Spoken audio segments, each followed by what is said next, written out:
Partially, it's because I trust other governments more than my own. Our government's not very accommodating to the people that pay their wages. And so I wanted to go with a country that's well known for protecting wealth.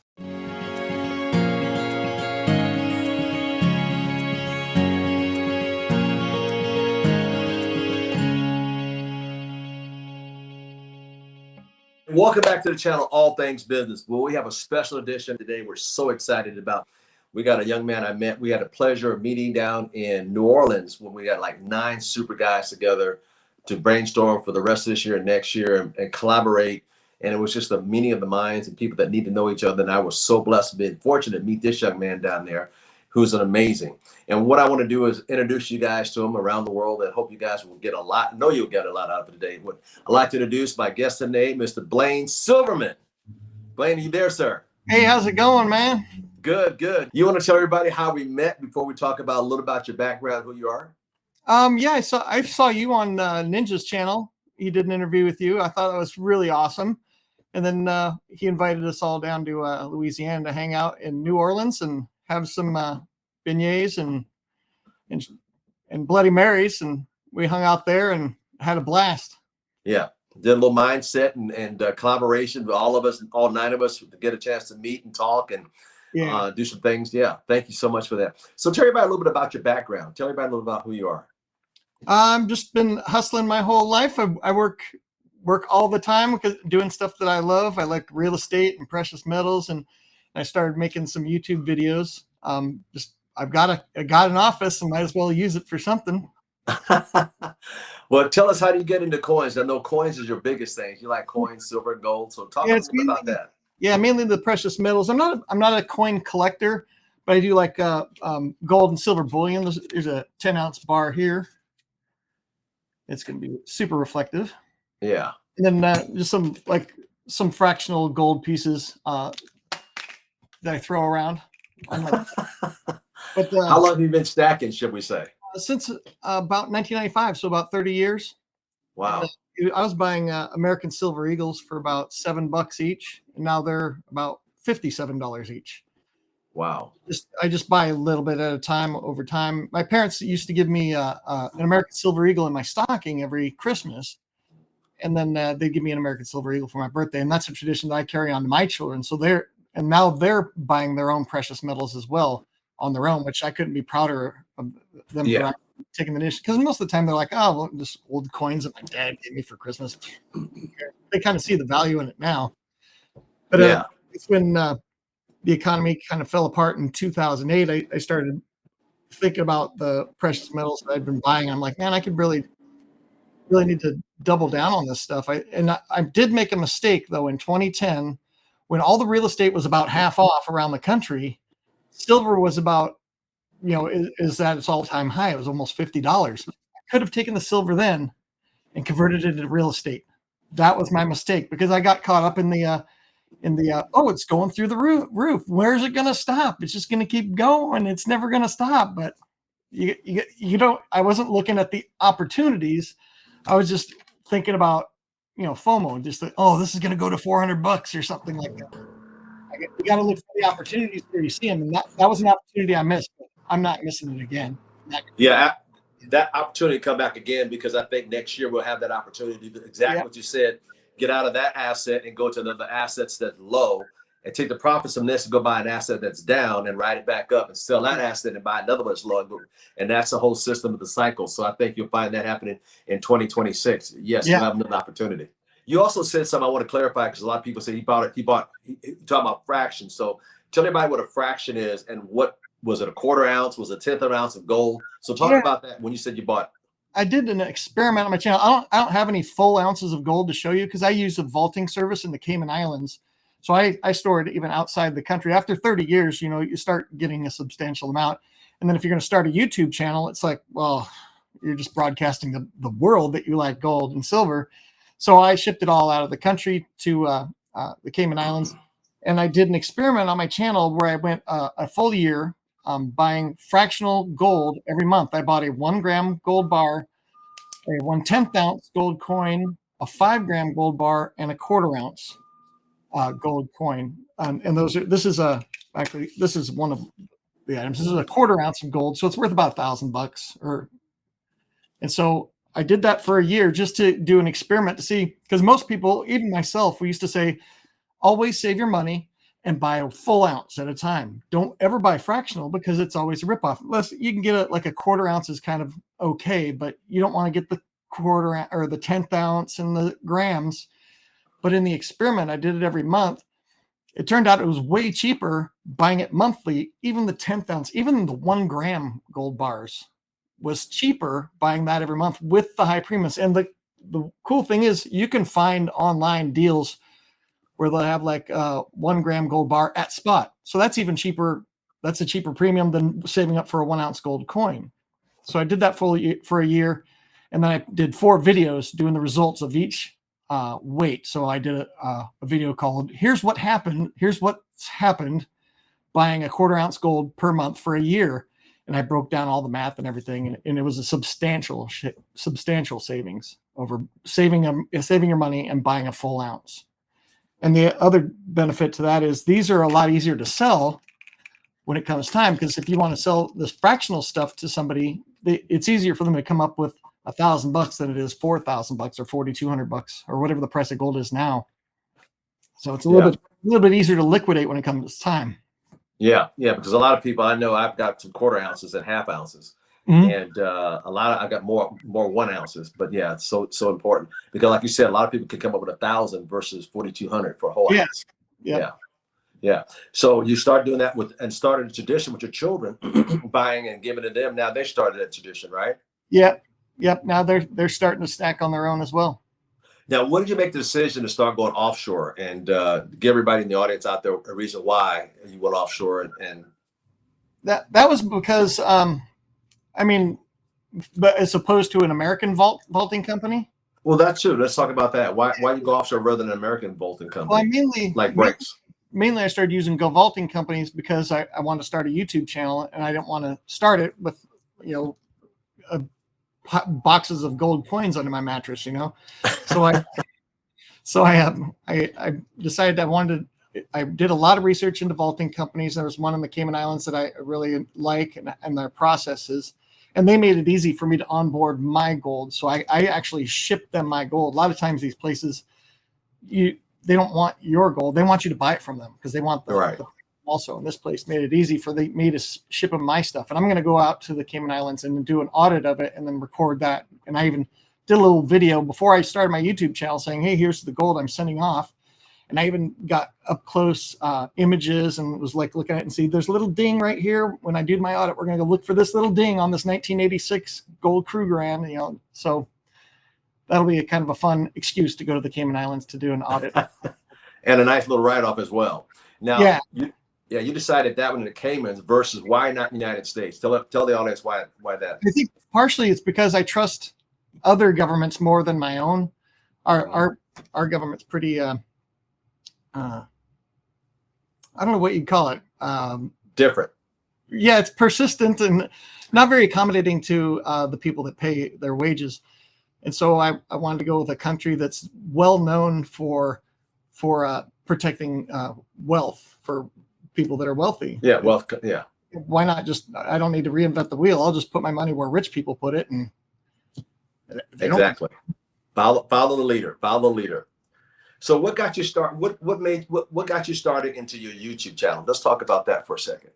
Well, the Economic Ninja bugged me for about 2 years, until his wife finally said, "You've got to stop bugging Blaine. You've got to stop." Because she was like going, every time he'd bring it up, she would roll her eyes. And after a while, like about a year later, I was like, I probably should. And so I decided to start it up. And then he said, hey, you started a channel. I'll shout it out. What's the name of the channel? I'll shout on my channel. I was like, no, don't do it. Don't shout it out. I want to see if people want to watch it for me. Because if he could just shout out a channel and it's got 10,000 subscribers the next day, I was like, don't say anything about my channel. And so I got monetized in a month, and I told him, he was like, that was faster than I got monetized. So it's kind of fun. How long have you had your channel now? I think I started it in 2022. Okay. Nice. And if you don't mind, you want to give a shout out for your channel so people can go? called World Money Wins.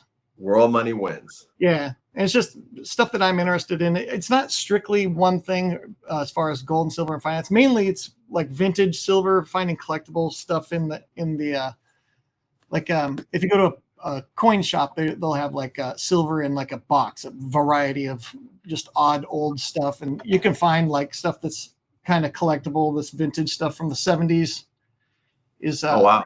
has got a little bit more premium than a modern American silver buffalo. So the generic stuff of today, the older stuff has a little bit more of a premium to collectors. Now, if you take this back to a coin shop, they're just going to pay you just the cheapest they can for it. So this kind of stuff you'd want to sell to a collector, or you'd pass it down to your kids. But like the bullion stuff, this is a kilo, 32.15 ounces. It's a kilo. Okay. This one's a 10-ounce bar. And then this there we go. Here is a 100-ounce bar. Wow. Can you take that out of the box a little bit? Yeah, I try to avoid touching it with my hands just because you don't want to touch it. Yeah. Yeah, there you go. Show the size of it if you can. The thickness. Wow. Now today, that's from the mint, the Royal Mint. Yeah, the Royal Mint. I'm a big fan of the Royal Mint products. Beautiful. Got a few of these. Now let's just so people can get a perspective. That 100 ounce, what would that run today? Just roughly. The spot price is $50, so it's about $5,000. I paid $2,500 for it when it came out, and that was only like a year and a half ago or something like that. A year and a half ago, double his money in a year and a half ago, just by having silver and just buying it and storing it. I love it. Yeah, and I've got a few other ones that I paid less for. There you go. So now let's say, what would a 10-ounce run today? About $500 without the premium. Yeah. The spot price is about, I think I haven't checked this morning, but it was about $50 last time I heard. Yeah. 50 times 10 is 100. And coin shops will usually give you maybe $2 or $3 under the spot price. So maybe $470 for this bar, even though the spot price is $50. Right. And then they might charge $51 an ounce for it. So they make the spread there. Yeah, it's a spread. So understand, everybody out there that's watching, even though it's worth 50, they will buy it back at 47, 48, $2 or $3 under, because they have to make a profit as well. Yeah, and since the demand, the premiums have gone down so much that they've got to pay under spot for it now. So and most good shops, they'll just sell it to you at spot price. Yeah. But they've got to make some money to keep the lights on somehow. So they got to pay a couple bucks under there. Yeah. So don't be thinking somebody's ripping you off. They're $2 or $3 under what the value of it is at that time. Yeah. Because like I said, they got to keep like Blaine said, they got to keep the lights on, and they got to make money as well. So I know it's, people are like, whoa, what are they trying to rip me off? No. They have to make money, and they'll probably put around.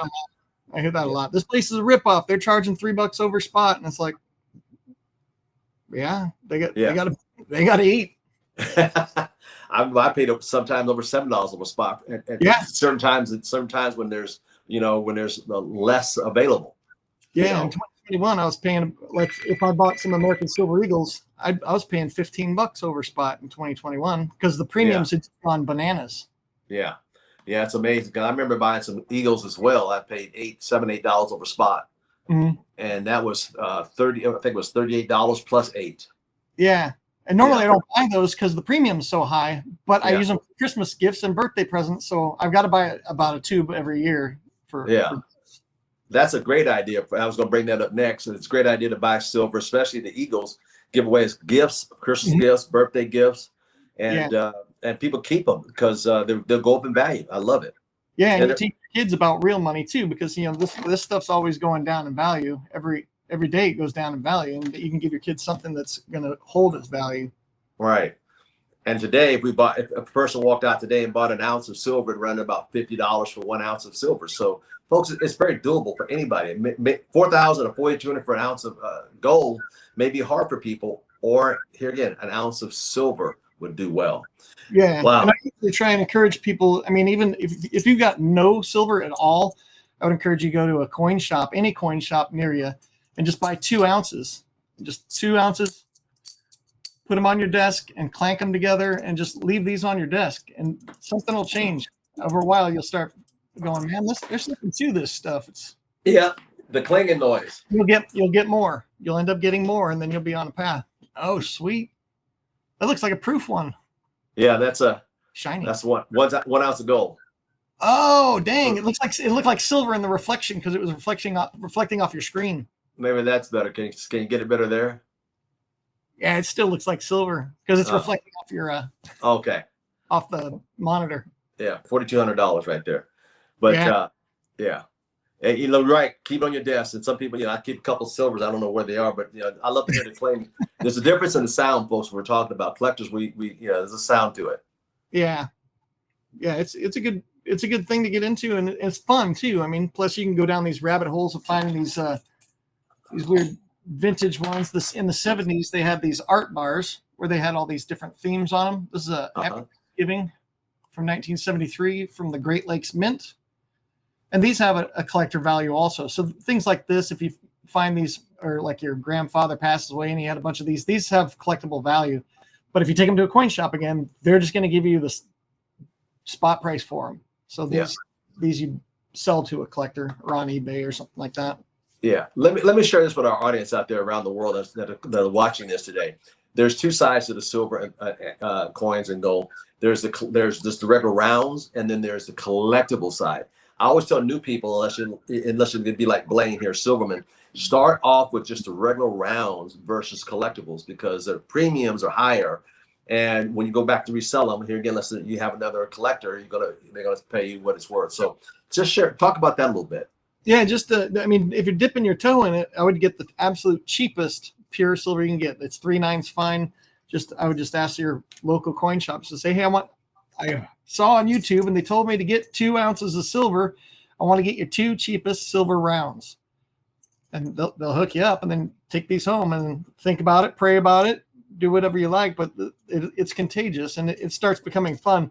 I should mention these are rounds since they don't have a denomination. And then this is an American Silver Eagle. It's got a $1 denomination. So this is a coin. This is a round. Yeah. Because this one's legal tender. You can actually spend this if you wanted. This one, you can't because it's just silver bullion. Yeah, silver bullion. So the rounds are the cheapest, and then we have the collectibles. Just like I knew I was going to be talking to you today, so I went and grabbed this is the Apex. There's 20 of them in here, and I was going to show these. These are actually silver eagles. If I can open it, and they have never been in circular. Let's see. Here we go. 2017. Yeah, that's like this one. This one's a 2001.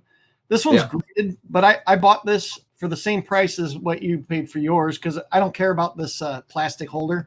Right. People send these off to get graded because they think they're super collectible, but it's not. Just an MS69.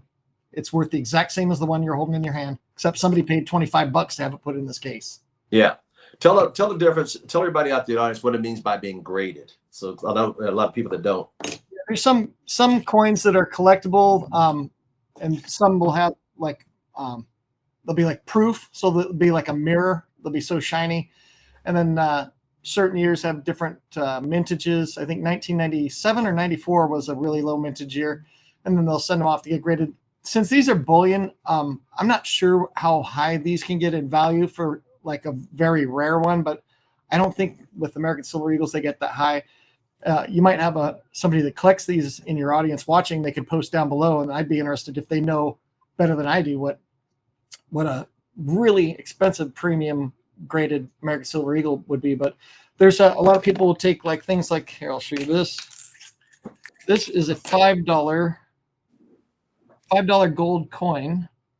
This is what we used to use in the United States as money. We'd carry it around in your pocket, and you'd spend this. Since they haven't made these since 1933, so these have a little bit of a collector value on top of the gold as well. And so people will send these in to get graded, and then they'll put it in a slab like this, and then you'll know it'll have a mint state on there if it's 63 or the grade of it, and that helps you determine a value for it. I don't really get too much into the graded stuff or super collectible stuff. These are just raw. I've got a little tube I'm trying to fill up of them, but I just pour these out in my hand and Yeah. make a little noise. I love it. I love it. I have one of those coins. I got a 1934 with the Indian head. And I used to have it as a necklace, and now I made it into like a ring. And it's beautiful. God, it's gorgeous. Oh, is it a $5 one or a $10? $5 one. Okay. They had a Yeah. $10 Indian also. Yeah.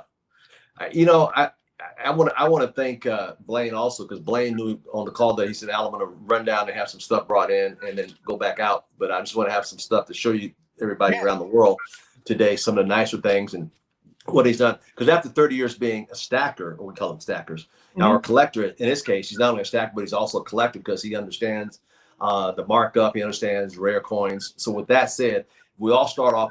I know I start off, and I'm still stacking the rounds and some eagles and collectibles. I did a little bit of that, but I try to stay out of that. And I encourage a lot of folks out there around the world, stay with the rounds, stay with the simple stuff. It's easy in, easy out.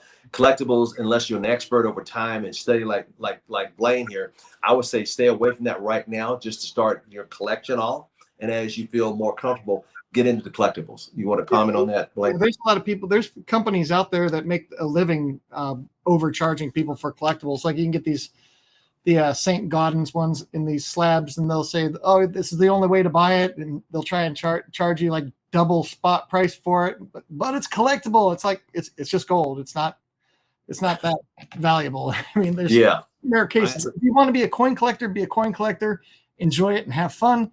If you want to stack like a lot of weight, just buy the cheapest stuff you can get your hands on. That's the way to go. Yeah. I stepped in and bought some Gardens. I had about 10 of them for a while, and I turned around and sold them back. It's like, yeah. And then I figured out the overcharge and everything else. When I got back, it's like, okay, I made money, but I broke in. But for the time compounding, I could have did better. But like I said, for new people out there, stick with what Mr. Blaine Silverman is saying. Stick with the rounds. Stick with the simple stuff. Cheap as possible. Keep it simple as possible. Yeah. So 30 years. What started you 30? So you said your dad started you 30 years ago with it. Yeah, my parents, they would put a American Silver Eagle in my stocking every year. And then after they started doing it in 1986 when they started producing them. But after a while, it's like, I'm like, man, there's something to it. And I do remember in 1980, I was like 10 years old or whatever. I do remember not the details of the run up when it went up to $50 in 1980 the first time.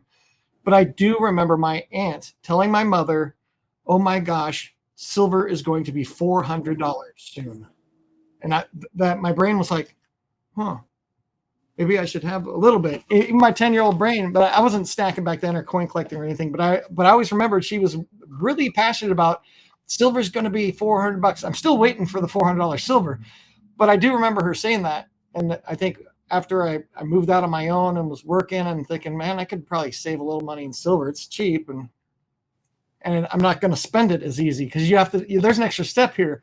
This is a good way to save money. And they had me on Fox Business, and I was talking about that. I was like, well, this is a savings account for me because you can't just take it down to the grocery store and spend it. Yeah, you got to go to a bullion dealer and then convert it sale price. But that makes it nice. It keeps me away from the mall with the money. The desire to spend it. The desire to spend it. Talk about you being on Fox Business. Tell us a little about that story. Well, they're one of their producers is a subscriber to my YouTube channel, and when Costco had when they started selling gold, I bought an ounce of gold. It was a huge pain in the butt. It took me about 2 weeks to buy it because it was always out of stock. I'd get these in-stock alerts, and I went on some groups and joined some of these email alerts where it's in stock, and I instantly go to the computer, jump on there, out of stock. As soon as it landed in there, it was out of stock, and it took 2 weeks. I finally got it, and I explained the ordeal and how I got it, and I showed it was a 1 ounce gold bar, my only 1 ounce gold bar because I normally do the coins, but I showed it and explained the detail, and the producer said, "Hey, when you want to come out on the Big Money Show on Fox Business?" I'm like, "Yeah, I could do that." I was scared to death because I've got this stage fright thing. I'm comfortable with you. That's a testament to you. But I was going on Fox Business, and I explained into a Discord group called Stackers Social. It's where a bunch of stackers get together. And I said, I'm kind of petrified. I'm going on Fox Business in an hour. And I was scared to death. And so one of the guys in there, he's got a YouTube channel called 365 Days of Silver. He said, try and incorporate the word cabbage into the interview. And so I was like, okay. So I was trying to figure out how to do it. And you could probably link the interview at the end. But when I was held this up and I was like, yeah, I'd rather save my money in gold than in this cabbage. And so I completed the assignment. So it made it a little bit easier for me to deal with millions of people watching me. And I was on the following day, actually. And so they called me up and said, hey, can you go on today instead? I'm wearing workout clothes. So I was wearing a Jeep. It said Jeep across my t-shirt. It was like, great. I should wear something with a collar. Yeah, just working out. It's like, hey, can you go on in 20 minutes? I'm like, okay, I guess so. What was the aftermath after you went on? What kind of reviews or calls did you get after you went on Fox Business? Yeah, it was pretty popular. A lot of people congratulated me. The Economic Ninja called me up. He's like, how the heck did you get on Fox News? He was so mad. No, he was happy for me. He's always a good, big cheerleader of mine. Did your subscriber channel base jump after that? Not a massive amount, but it did a little bit. Yeah. So a lot of congratulations. Wow, you made it on Fox Business. How'd you do that? Yeah, I have to rub Economic Ninja's nose in it every once in a while. They wouldn't want to have him on anyway because he would spit out the truth and people would be like, oh. Yeah, that's probably, we all know that's why he hasn't been on it, because that guy he'd probably disrupt some markets if he went on Fox Business. Yeah, I'm sure he would, because we know him and love him dearly. We really do, because he's a truth, what I call a truth sayer. Just tell the truth. Yeah. And some of these things are biased, so we understand. We have to read between the lines. He's got a really good talent for just seeing everything. He's eyes wide open. He sees everything. Yeah. It's amazing. Yeah. He is amazing. I'm so glad he got us all 9 of us together to spend some time, quality time, to meet each other, talk with each other as men, Christians, and people that had businesses, and talk futuristic and what we could collaborate together, which I thought was amazing. Amazing. Yeah, that was an awesome time, getting to just pick everybody's brain and everybody picking each other's brain and having fun. I was amazed. I was so grateful to be one of the 8 called to be there. And he said, why are you so quiet? I said, well, first of all, God told me to go and shut up, sit down and listen. Take notes, right? Have your phone ready to take pictures. Have your recorder ready in case you want to record stuff, and have your stuff ready, and your journal. So I was prepared just to sit there and listen and learn, because I want to always be the guy in the room to learn the most if I can by listening. That's what I was doing too. I was being quiet and absorbing. Yeah. Well, listen, I just want to say thank you for your time. Is there a few words you want to say in closing? Matter of fact, before we talk about closing, what would you say to somebody out there thinking about start stacking and start collecting silver and gold? What would you like to say to those people around the world? Just get 2 ounces, and then take it home and play with it. Leave it out on your desk, and pray about it a little bit. I mean, it's how many times is silver mentioned in the Bible? Yeah, like thousands of times. Absolutely, it's his money. It'll start. I guess after a while, you'll start valuing things other than these sheets of paper with these weird images on the back. I don't know if that's some weird stuff on the back. I don't care about stuff. I like the precious metals, Cabbage. What'd you call it? Cabbage? Cabbage. Well, in closing, give us a few words in closing to our audience around the world that's watching us today. And what would you say to everybody in closing? Just buy a little bit and then see if it works for you. I mean, I'd rather have anything other than these sheets of paper that are always going down in value. Real estate, Bitcoin, gold, silver, collector cars, real estate, anything. I just want to get rid of dollars as soon as I get them in, because they're just melting in your hand. You can put a dollar bill in your hand and sit there melting. Yeah.